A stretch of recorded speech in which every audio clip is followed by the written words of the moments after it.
Umbes 5 aastat tagasi olid Eesti edukamad tehnoloogiaettevõtted hädas. Eestis pole piisavalt tarkvara arendajaid. Aga kus viga need laita, seal tule ja aita. Nii sündis Kood Jõhvi. Koodikool on uus kool, mis annab inimesele praktilised oskused. Koodimine on uus kirjakeel ja mida rohkem inimene oskab koodida, seda rohkem on võimalus leida paremad töökohad. Koodikoolis ei ole õpetajaid ega loenguid. Aasta-poolteist kestev õppetöö toimub grupis praktilisi ülesandeid ja probleeme lahendades, et saada kätte päris maailma kogemus.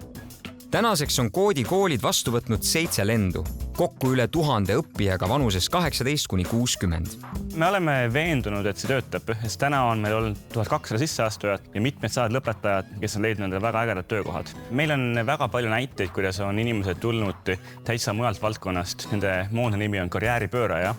Näiteks meil on taksojuht, kes tuli ja 2 aasta pärast oli tööl tarkvaraarendajana. Meil on olümpiamedaliste, meil on arste, meil on õpetajaid, tulevad erinevatest kohtadest. Kõigil on üks ja sama eesmärk, tahavad leida uue ja parema töökoha.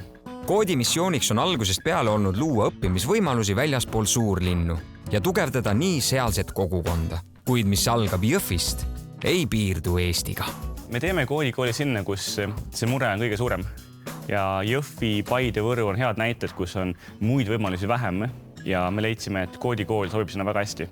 Esialgu me tegelesime välismaalt litsenseeritud platvormiga, nüüd me oleme hakanud seda ise arendama ja tänu ise arendamisele me saame seda teha kiiremaks ja efektiivsemaks. Peale Eesti 3 kooli meil on koolid Soomes, meil on 1 kool Keenias, meil on 1 kool Ukrainas ja tegelikult eesmärk on seda viia üle maailma. On palju asju, mida me oleme suutnud teha siin paremaks ja kiiremaks ja tundub, et see töötab ka mujal, mitte ainult Eestis.